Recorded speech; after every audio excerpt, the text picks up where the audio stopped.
नमस्कार, आप देख रहे हैं 4 पीएम और मैं हूं आपके साथ निधि तिवारी। बिहार विधानसभा चुनाव के लिए जैसे-जैसे राजनीतिक पार्टियां अपने उम्मीदवारों की सूची जारी कर रही हैं, वैसे-वैसे पार्टियों के अंदर बगावत की आवाजें भी सुनाई देने लगी हैं।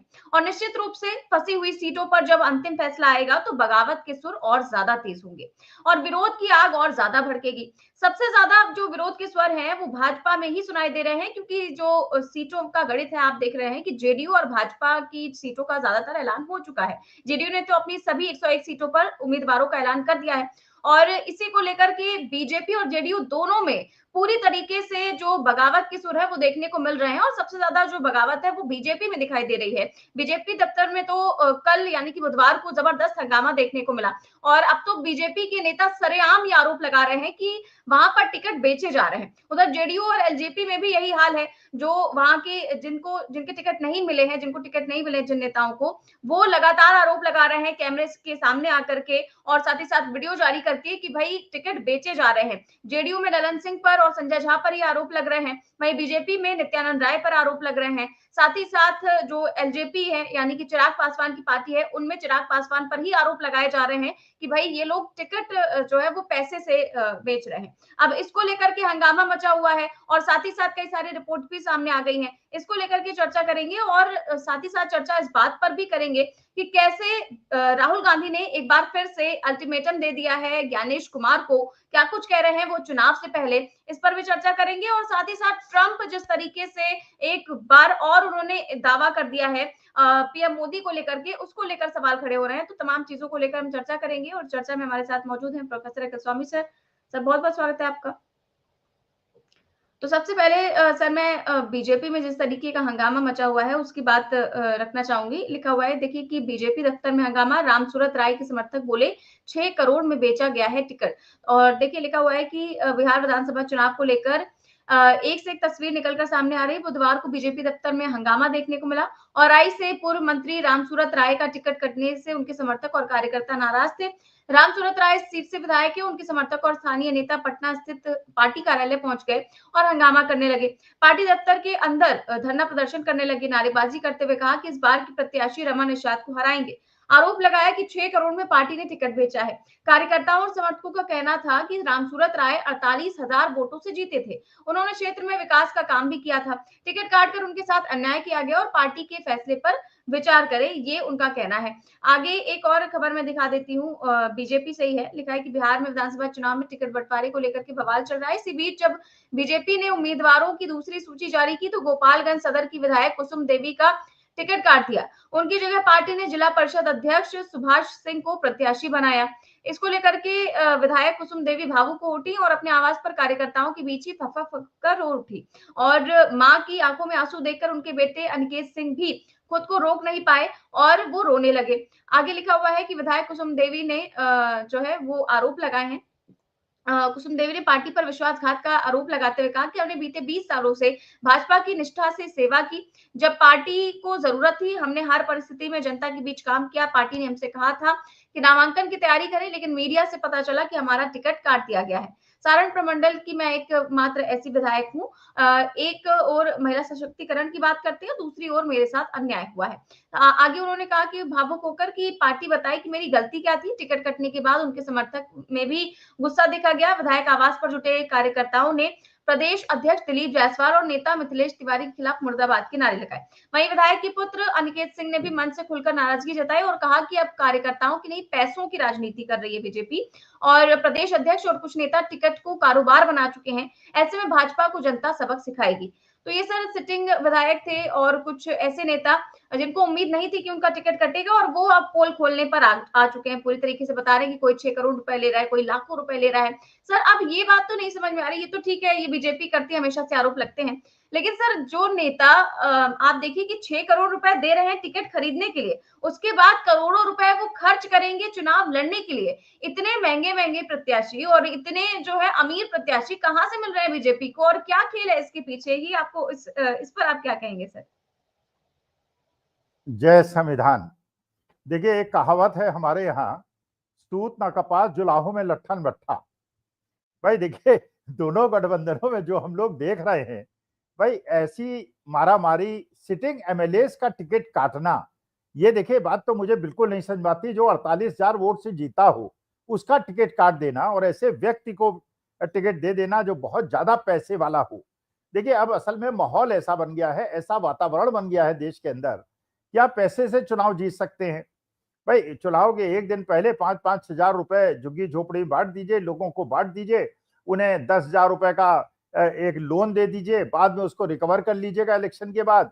बच्चों को 1,000 रुपए दे दीजिए, नौकरी किसी को देनी नहीं है। तो एक प्रकार से एक लाल झंडी लग जाए उनके गाड़ी के ऊपर और उसमें विधायक लिख जाए, इसके लिए लोग करोड़ों रुपए खर्च कर रहे हैं। अच्छा मानी बात है भाई निधि, कोई भी काम आप करोगे तो ये सोचोगे ना कितना पैसा लगा रहा हूं और कितना पैसा आएगा। भाई अगर आपका रिटर्न ही नहीं आएगा तो पैसा आप लगा क्यों रहे हो। जैसे सुरेश गोपी के बारे में हुआ, भाई सुरेश गोपी एक बड़े अच्छे कलाकार हैं, अभिनेता हैं। ऐसे ही कंगना रनौत के साथ हुआ। भाई कंगना रनौत एक अजीब अभिनेत्री थी, अच्छी खासी उनकी पिक्चरें चलती थी, करोड़ों रुपए वो कमाती थी। अच्छा वो भी इस लालच में आ गई कि मैं मंत्री बन जाऊंगी, लेकिन भाई मंत्री तुम बन जाओगी और मंत्री भी नहीं बनी, मेंबर ऑफ पार्लियामेंट बन के रह गई। कोई सुरेश गोपी के साथ हुआ, उन्हें मंत्री बना दिया गया, अपनी अभिनेता बना सारा उनको छोड़ना पड़ा, करोड़ों रुपए की कमाई बंद हो गई, 3-4 उनके बच्चे हैं, परिवार के खर्चे देखने हैं। अच्छा अगर आप निधि किसी एमएलए, या आप तो लखनऊ में रहती है, जरा दारुल चले जाइए या आप दिल्ली आइए, जरा यहाँ देखिए एमपी निवास के अंदर स्थिति क्या होती है। भाई एक जो मेंबर ऑफ पार्लियामेंट है उसे कुल मिला के पूरे महीने में 2.5-3 लाख रुपए मैक्सिमम मिलता है, सब टूरिंग अलाउंस और ये अलाउंस वो अलाउंस मिला लें तो 2.5-3 लाख रुपए मिलता है। और अगर आप उनकी कोठी में देखेंगे, उनके फ्लैट में देखेंगे तो पता चलेगा कि एमपी साहब को तो सोने की खाट नहीं मिल रही है। जो क्षेत्र के लोग आए हुए हैं वो पता चला नीचे भी सो रहे हैं, ऊपर भी सो रहे हैं, यहाँ भी सो रहे हैं, वहां भी सो रहे हैं। उनके खाने की व्यवस्था, उनके नाश्ते की व्यवस्था, उनकी टिकट की व्यवस्था, अगर आप ये सब नहीं कराएंगे तो अगली बार आप चुनाव हार जाएंगे, आपके खिलाफ विद्रोह हो जाएगा। भाई मानी बात है, कोई भी आदमी अगर पटना से आएगा या बिहार के किसी भी कोने से आएगा और दिल्ली आएगा और कहेगा कि भाई मेंबर ऑफ पार्लियामेंट साहब को जिताने के लिए मैंने जान लगा दी थी, तो इसलिए मेरा तो ये अधिकार है कि एमपी साहब के घर में रुकूं और मेरे खाने की व्यवस्था, आने जाने की व्यवस्था और वहां पे गाड़ी घोड़े की व्यवस्था सब ये एमपी साहब कराएं। अब एमपी साहब की आमदनी है तो 2.5 लाख रुपए और एमपी साहब को खर्च करना पड़ रहा है 10 लाख रुपए। इसलिए तो कंगना रनौत कह रही है मैं फंस गई, और इसीलिए सुरेश गोपी कह रहे हैं भैया मुझे मंत्री पद से हटा दो, मुझे नहीं बनना। और एक नाम भी उन्होंने सजेस्ट कर दिया राज्यसभा सांसद का कि साहब उनको आप बना दीजिए और मेरे को आप छोड़िए, क्योंकि मैं जाके फिल्म इंडस्ट्री में अपना पैसा कमाऊं। अच्छा आज की तारीख में एक और बड़ी मुश्किल हो गई है। देखिए 11 साल पहले तक क्या होता था निधि, आप तो खैर लखनऊ में, आपको सब पता है। भाई एमएलए एमपी की बात सुनी जाती थी। भाई एमएलए एमपी जाते थे मंत्री के पास, मुख्यमंत्री के पास कि साहब ये हमारा काम करा दीजिए। अच्छा काम कराने के चक्कर में अपने लोगों से, वो अपना ठेकेदारों से पैसा ले लेते थे। अच्छा आज के तारीख में क्या राजनीति हो गई है, आज के तारीख में मंत्रियों के पास तो कोई ताकत है नहीं, तो ये एमएलए एमपी के पास कहां से ताकत होगी। भजन लाल शर्मा राजस्थान के जो मुख्यमंत्री हैं, आप खुद सोचिए, वो आज तक जितने भी इलेक्शन लड़े सब हारे, और एक इलेक्शन वो लड़े थे भारतीय जनता पार्टी के खिलाफ निर्दलीय, और उनकी जमानत जब्त हो गई थी। अच्छा बन गए मुख्यमंत्री। अब ये बताइए वह वसुंधरा राजे जैसी बड़ी कद्दावर नेता को किनारे लगाकर आप जो है एक भजन लाल शर्मा को मुख्यमंत्री बना देंगे, तो भजन लाल शर्मा को पता है कि आज मैं बैठा हूं मुख्यमंत्री बनाऊं, या हमारे सैनी साहब हैं हरियाणा के अंदर, या यादव जी हैं मध्य प्रदेश के अंदर, एक योगी जी को छोड़ दीजिए, बाकी सबको पता है कि वो इसलिए बैठे हुए हैं क्योंकि जो फाइल ऊपर से आती है, जो आदेश आता है, उस पर दस्तखत करके वो बिठा देते हैं। जब उन्हीं की नहीं सुनी जा रही तो एमएलए एमपी की कौन सुनेगा। तो एमएलए एमपी का आज के तारीख में 2.5 लाख रुपए की इनकम है और खर्चा 20 लाख रुपए का है। तो ये अच्छा फायदा भी कुछ नहीं है क्योंकि ठेकेदारी आप करा नहीं पा रहे, हर चीज जो है गुजरात लॉबी के पास जा रही है। जब आपको कुछ मिलना नहीं है, रिटर्न ऑन इन्वेस्टमेंट नहीं होना है, तो ये निषाद साहब जो चुनाव लड़ने के लिए वहां तैयार हो गए हैं और 5-6 करोड़ में उन्होंने टिकट खरीदा है, वो क्यों खरीदा है, केवल इसलिए कि गाड़ी के ऊपर झंडा होगा, विधायक लिखा होगा, और अगर पैसा बहुत ज्यादा होगा तो मंत्री बन जाएंगे। उसको हनक से वो अपना जो सारे पुराने कारनामे हैं वो भुला पाएंगे। लेकिन ये जो परिस्थिति आज के तारीख में बन गई है, देखिए नेता कौन बनना चाहिए निधि, आप खुद सोचिए, नेता कौन बनना चाहिए। नेता बनना कोई आसान काम नहीं है। मेरे भी परिवार में एक मेंबर है, हमारे बड़े क्लोज रिलेशन है, जो मंत्री थे, सेंट्रल मिनिस्टर थे, यूपी के अंदर भी बड़े सीनियर कैबिनेट मिनिस्टर थे, राजीव गांधी और इंदिरा गांधी से उनके बड़े अच्छे संबंध थे, लेकिन मैंने उनका जीवन देखा था, जीवन कुछ है ही नहीं। क्योंकि आपको सुबह से शाम तक लोग फोन करेंगे और आपने अटेंड नहीं किया तो नाराज हो जाएंगे, अटेंड करेंगे तो आप पागल हो जाएंगे। तो ये बड़ी मुश्किल है। और इसके बाद फिर जब आप देखेंगे, वो दूसरी बात है, वो कम से कम लेकिन क्षेत्र का काम तो करना पड़ेगा ना, फोन तो उठाने पड़ेंगे, लोगों की बात तो सुननी पड़ेगी, उनकी समस्याओं का समाधान तो कराना पड़ेगा। तो यू आर 24 आवर्स एम्प्लॉई। अच्छा, अब मैथिली ठाकुर महोदया एक बड़ी, मेरे ख्याल से 23-24 साल की बिटिया हैं, और मैं भी उनके भजन कीर्तन सुना करता था, मुझे भी अच्छे लगते थे, तुमने भी सुने होंगे। बड़ी मधुर आवाज है, सुरीली आवाज है। अरे छोटी सी बच्ची है, देखने से लगता है कि ये भी बालिका है। और वो जो है अब एमएलए बनने के चक्कर में भारतीय, अच्छा उनके खिलाफ जो कैंडिडेट थे मिश्री लाल यादव, जो पिछली बार अच्छी खासी मार्जिन से जीते थे, उनका टिकट काट दिया। वो बेचारे बौखलाए घूम रहे, क्योंकि वो जमीनी स्तर के नेता है। अब शायद उनको इसलिए लाया जा रहा है कि विधानसभा के अंदर भी वो भजन कीर्तन होगा, और भजन कीर्तन जो है वो मैथिली ठाकुर करेगी। लेकिन वहां सुना है जितने भी मंडलाध्यक्ष हैं, जितने भी गांव प्रधान हैं, वो मैथिली ठाकुर के अगेंस्ट हो गए। तो अब ये बड़ी मुश्किल है ना, कंगना रनौत जैसी कलाकार, मैथिली ठाकुर जैसे लोगों को टिकट मिलेगा, तो जो जमीनी कार्यकर्ता है, जो 30-30, 40-40 साल राजनीतिक दल के लिए अपना लगाते हैं, और जो दरी बिछाते हैं, दरी उठाते हैं, मंत्री जी जिंदाबाद, मंत्री जी जिंदाबाद, विरोधी मुर्दाबाद करते रहते हैं। पर देखिए, हम लोग जो भी है, जो भी हमारी राजनीतिक पृष्ठभूमि है, एक बात बिल्कुल स्पष्ट है कि हम लोगों ने सोच रखा था बचपन से कि राजनीति में जाएंगे नहीं, इतना गंदगी है, इतना ज्यादा दलदल है, और इतना ज्यादा प्रेशर है, और इतना ज्यादा टेंशन है, वो एक सामान्य आदमी नहीं झेल सकता। तो अच्छा, अब ग्रास रूट वर्कर्स को काम नहीं मिलेगा, और मैथिली ठाकुर को टिकट मिल गया। तो मैथिली ठाकुर भी देखिएगा, जब कोई इंटरव्यू होगा तो इसी प्रकार की बात करेंगी, या तो वो अपना वो सुनाएंगी, भजन सुनाएंगी, या वो कोई कंगना रनौत जैसी बात करेंगी, 2014 में देश आजाद हुआ था। बिल्कुल सर, मैथिली ठाकुर का वाकई में अपनी ही पार्टी में विरोध शुरू हो गया है, और जो जितने भी मंडला अध्यक्ष हैं वो कह रहे हैं कि भाई ऐसे ही किसी को भी टिकट नहीं देते थे, जिनका जमीनी स्तर पर कोई जिन्होंने काम किया है उनका टिकट काट दिया गया है, उनको दरकिनार कर दिया गया है, जिन्होंने संगठन को मजबूत किया है उनका टिकट काटा गया है, जो कि उचित नहीं है, और इसी को लेकर के विरोध देखने को मिल रहा है। एक और सर वीडियो वायरल हो रहा है, एसजेपी नेता अभय सिंह जो फूट फूट कर रोते दिख रहे हैं, मोरवा सीट जेडीयू के खाते में जाने से उनका टिकट कट गया है, जिसके कारण वो मतलब बिल्कुल ही बच्चों की तरह रोते हुए दिखाई दे रहे हैं। क्या कुछ कह रहे हैं, उनका एक छोटा सा वीडियो है, वो दिखाते हैं। हम संघर्ष करें 30 साल का, हम फिर चुनाव लड़े, ये मेरे बस में अब नहीं है। अब मैं संघर्ष से मुक्त होना चाहता हूँ। सभी साथियों को भी कहना चाहता हूँ कि इतने दिन में मुझसे जो गलती हुई होगी उसके लिए सब लोग मुझको क्षमा करेंगे।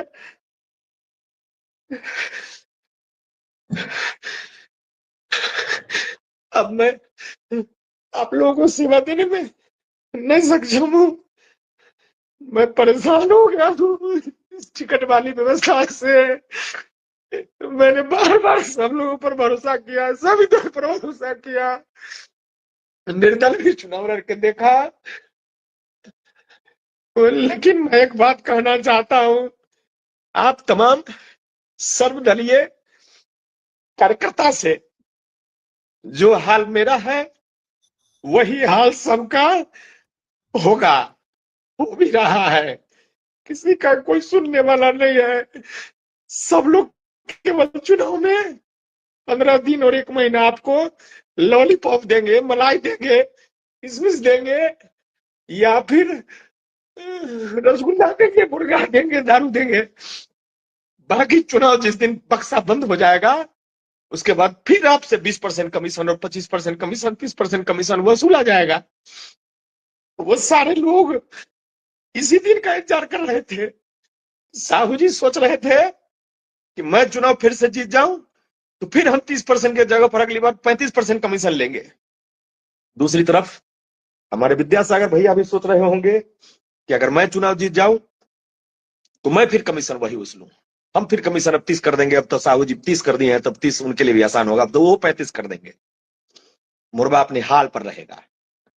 कल से मुरबा को, कल भी मेरे साथ इतनी विषम परिस्थिति गुजर रही थी, फिर भी मुरबा के 2 लोग, और मैं बताऊं यादव समाज के लोग, कल भी मुझको फोन कर रहे थे कि भैया मेरे माता जी का तबीयत खराब है, और एक का किसी भाभी का तबीयत खराब था, इलाज कराने के लिए मैं उतनी परेशानी के बावजूद भी उनके लिए कुछ रास्ता निकाला हूं। तो मैंने न जात देखा, न पात देखा, न हिंदू देखा, न मुसलमान देखा। एक विधायक जी हैं जो हमको हराए हैं, जो मोरबा को हराए हैं 2010 से 15, उनके पिताजी का कार्यकाल भी उन्होंने चलाया है और पिताजी के कार्यकाल को भी उन्होंने काली कार्यकाल बनाया है और काला दिवस बना के उस 5 साल को भी उन्होंने लूटने का काम किया है और फिर 15 से 20 उनको मौका मिला है, फिर लूटने का काम किया है। बस फर्क यही है कि मोरबा में उन्होंने करोड़ों की संपत्ति अर्जित की है। मैं आपके सामने आज बीके सिंह जी जो मंदसौर वासी हैं, जो यहाँ हम पार्टी से उम्मीदवार होना चाहते हैं, निश्चित रूप से वो कुछ केवाला लेकर के, कुछ पेपर लेकर के एक दिन उद्भेदन कर रहे थे, मैंने भी सुना था। थोड़ा ज्यादा बोलते हैं बीके सिंह जी, थोड़ा हल्का बोलते हैं, लेकिन उनके कहावत में जो एक बात थी वो उन्होंने जो पेपर केवाला का दिखाया था कि 17 केवाला इनके कार्यकाल में, 5 साल के कार्यकाल में हुआ और इनकम टैक्स से बता रहे थे कि इतनी छोटी सी कमाई थी, इनके इनकम टैक्स का कोई मैंने सर ये पे ही नहीं था परिवार में और करोड़ों की संपत्ति अर्जित किया है। वो सारी कमीशन की कमाई थी, काली कमाई थी। जिस तरह से मोरबा लूटा गया 15 से 20 में, उसी तरह से मोरबा फिर लूटा गया 20 से 25 में और 25 से 30 फिर लूटा जाएगा। मैं आश्वस्त आपको करता हूं। आज के बाद, चुनाव बीत जाने के बाद, रिजल्ट हो जाने के बाद, जिस तरह से मैंने साहू जी के बारे में एक शब्द चर्चा नहीं किया, उनको आराम से मैंने छोड़ा। मैंने मोरबा के लोग पर छोड़ा कि उनको क्या करते हैं लोग, लूटने दिया। मैंने देखा कि अगर हम रोकेंगे बीच में तो लोग हमको गाली देंगे, कहेंगे कि अभय सिंह ने काम में डिस्टर्ब करा दिया। लेकिन मैंने कोई उनको काम में डिस्टर्ब नहीं कराया। मैं इसी तरह से आपको भी काम में डिस्टर्ब नहीं करूंगा।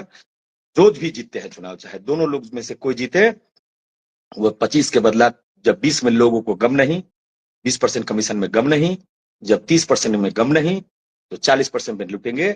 तो भी मोरबा के लोगों को जब गम नहीं तो मुझे भी गम नहीं। मोरबा अपने हाल पर रहेगा।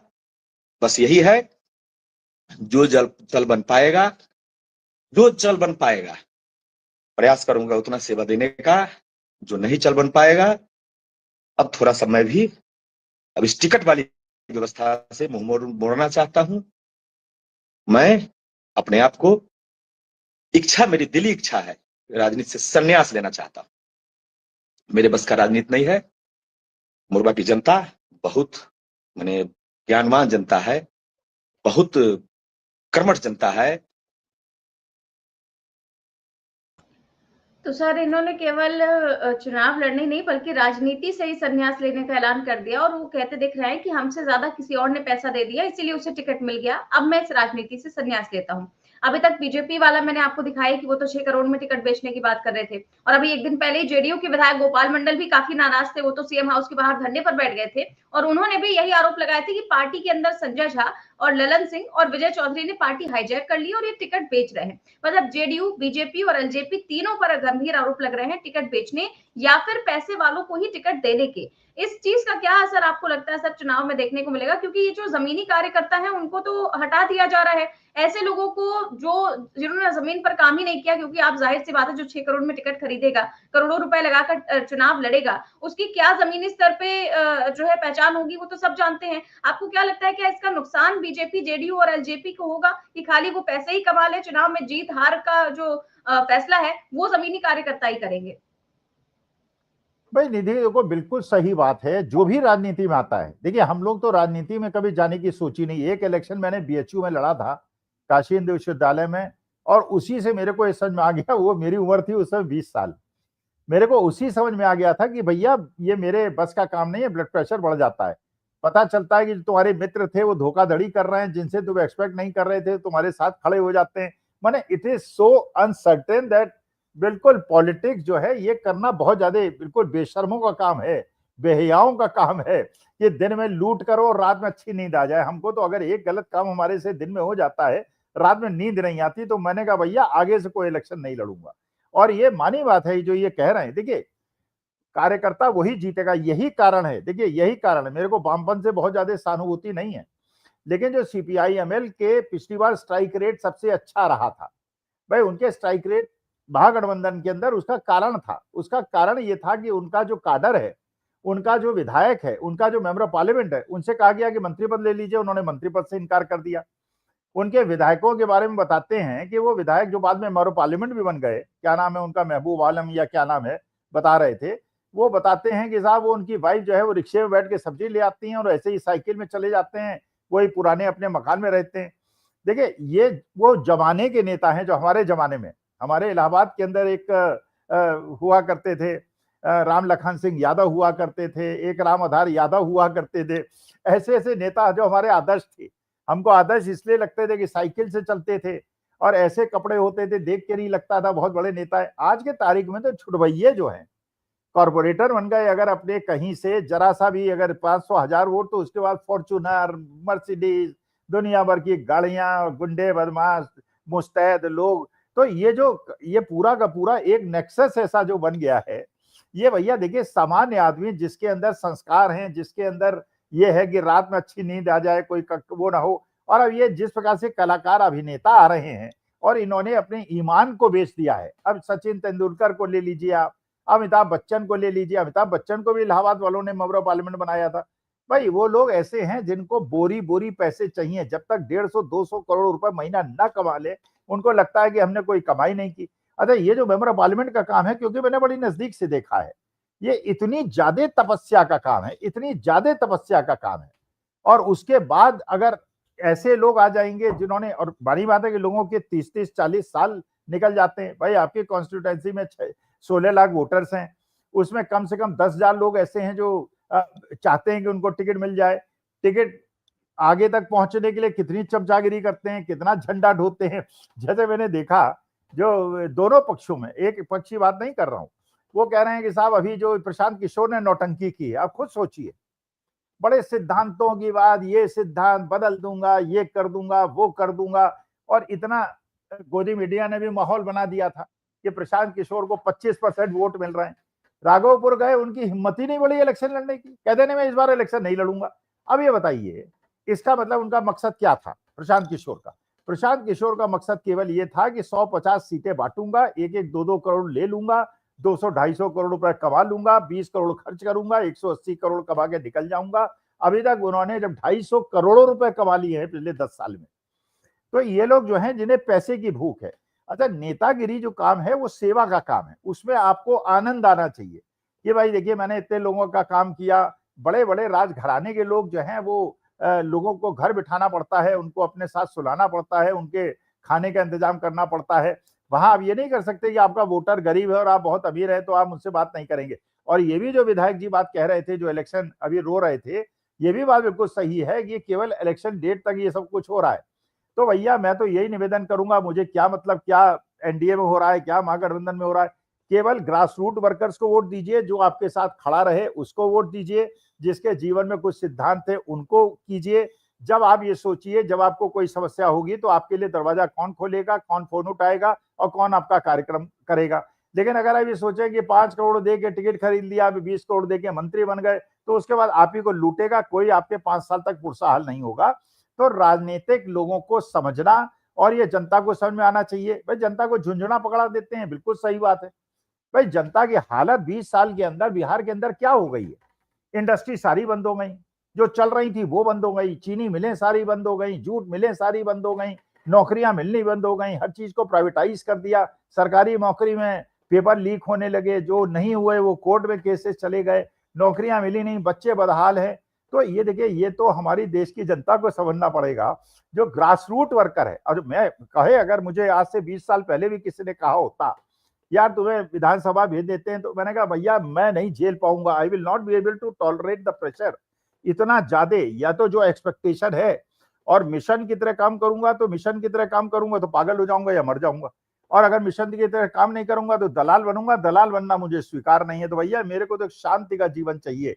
तो राजनीति में वही लोग जाए, मैथिली ठाकुर भी देखिएगा थोड़े दिन के बाद समझ जाएंगी कितना गलत निर्णय उन्होंने लिया। अगर उनके क्षेत्र के एरिया के लोगों ने अगर उनको जिता दिया, मिश्री लाल यादव अच्छा खासा जीता हुआ कैंडिडेट था, आपकी पार्टी का कैंडिडेट था, उसको टिकट काट के आपने मैथिली ठाकुर को दे दिया।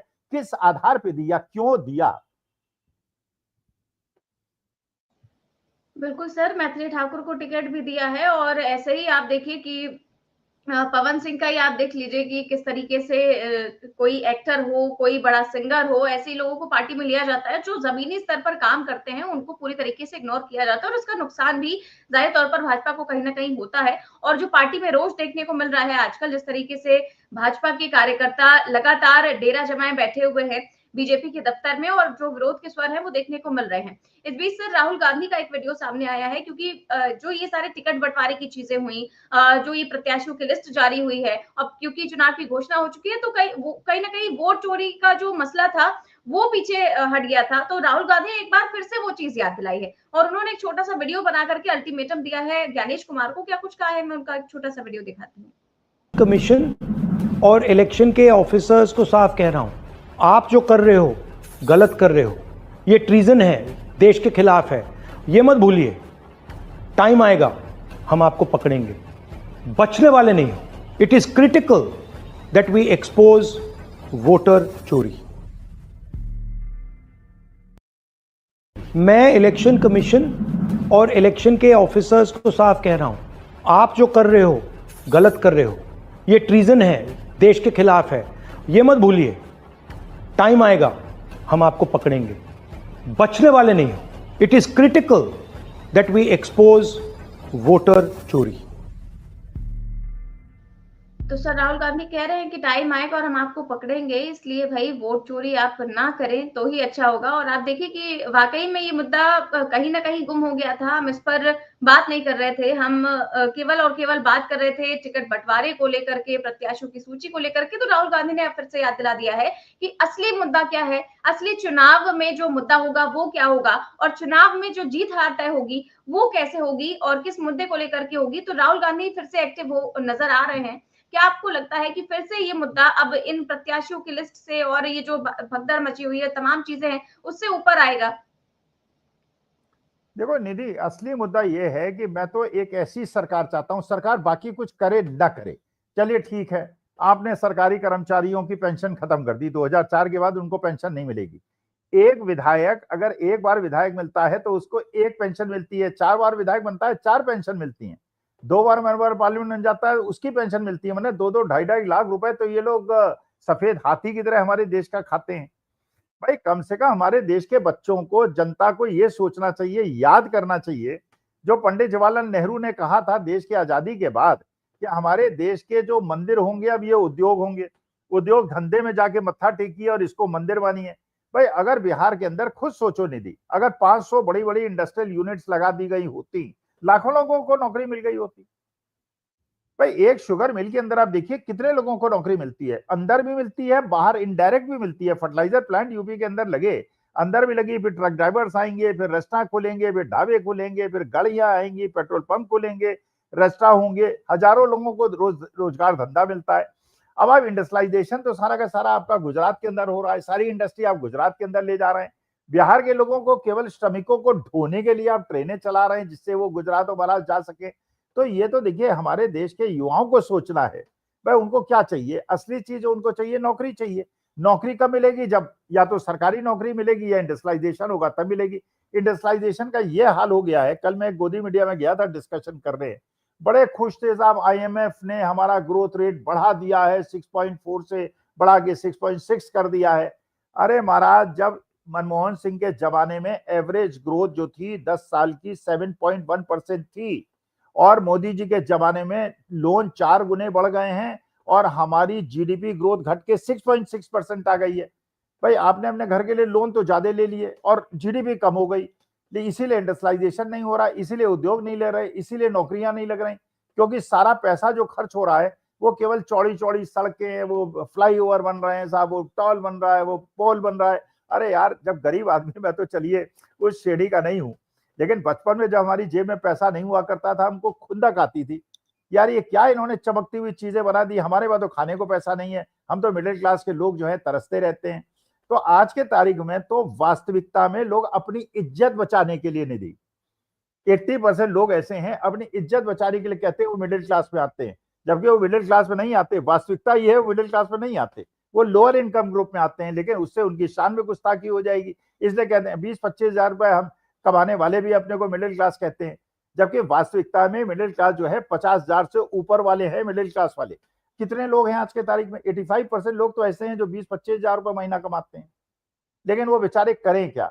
इलाज का पैसा नहीं है, कपड़े के पैसे नहीं है, बच्चों को पढ़ाने के पैसे नहीं है, सरकारी स्कूल में पढ़ाते हैं, वहां पढ़ाई नहीं होती है, किताबें महंगी हुई हैं, यहाँ जीएसटी, वहां जीएसटी, यहाँ पैसा, वहां पैसा, टोल पे पैसा, रजिस्ट्रेशन पे पैसा, हर जगह घूस, हर जगह कमीशनबाजी।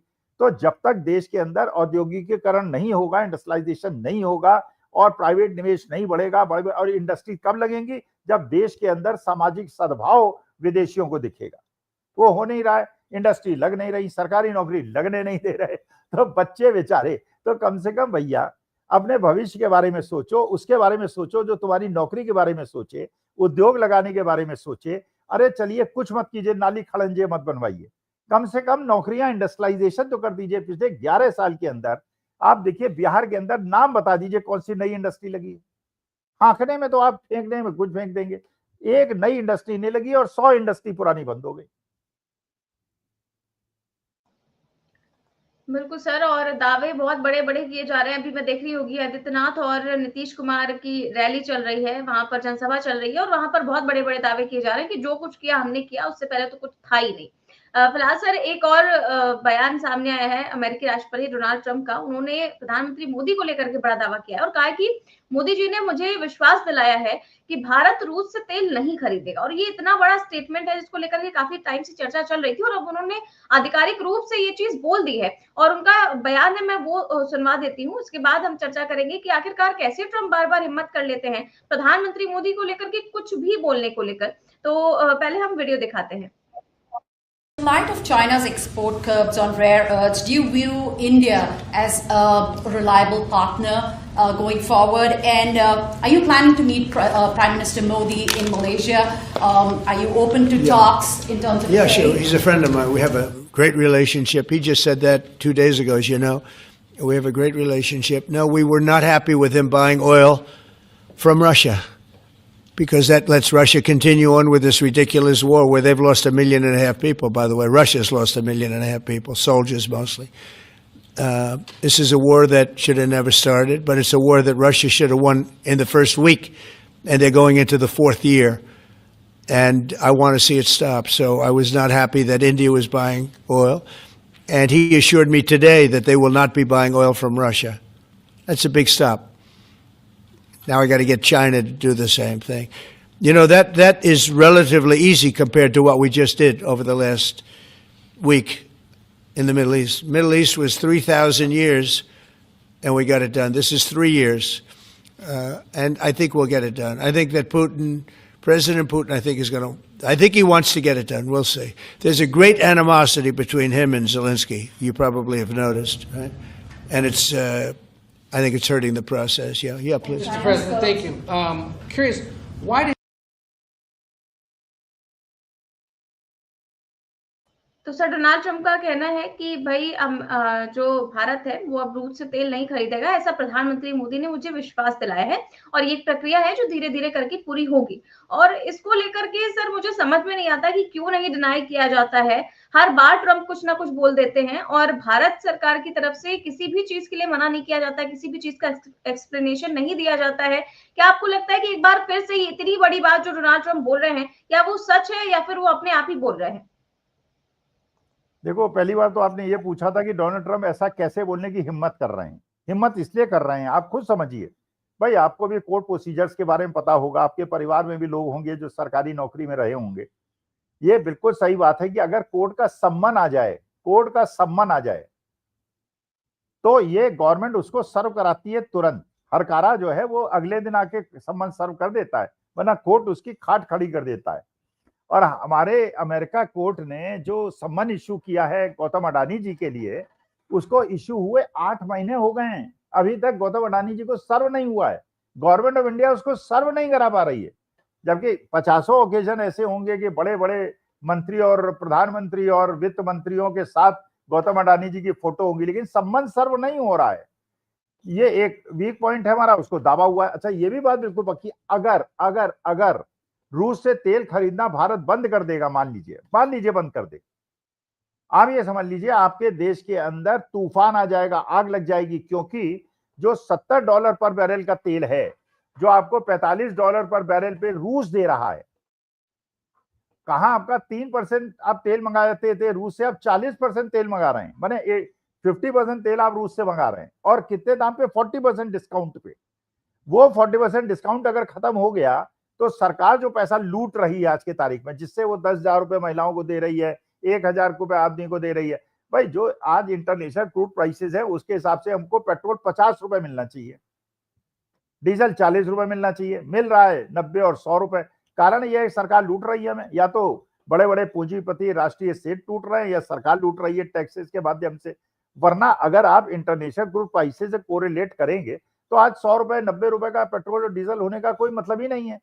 तो अगर रूस से आप 40% डिस्काउंट पे तेल नहीं खरीदेंगे, इसका माने आपके बुरे दिन निधि आने वाले हैं। मेरे पास तो कार ही नहीं है आज के तारीख में, महीने में 4 बार निकलता हूँ, वही अपना थोड़ा बहुत राशन वाशन खरीदने के लिए। घर के बगल में मेरा मॉल है, उसमें 100 रुपए का खर्चा आता है, 150 रुपए का आ जाएगा, 600 रुपए महीने के खर्चे, मैं तो निबट जाऊंगा। लेकिन आप लोग जो दूर दूर से कार और स्कूटर और मोबाइल लेके चलते हैं बच्चे, उनको समझ में आएगा कि अब उनकी, क्योंकि अगर रूस से आपने तेल नहीं खरीदा तो बहुत बुरे दिन आ जाएंगे आपके बच्चों के, कम से कम। बिल्कुल सर, लेकिन पता नहीं भारत सरकार को ये कब समझ में आएगा कि उनको ट्रंप को रोकना चाहिए, टोकना चाहिए। और सबसे बड़ी बात कि इस तरीके से अगर वो सच बोल रहे हैं ट्रंप, तो उनकी बात तो नहीं माननी चाहिए बिल्कुल भी। बहुत-बहुत शुक्रिया सर आपका आज की चर्चा के लिए। तो आप देख रहे थे आज की चर्चा, कैसी लगी आपको? हमें कमेंट बॉक्स में अपनी राय ज़रूर दें। चैनल को सब्सक्राइब भी करें और ज्वाइन भी करें। नमस्कार।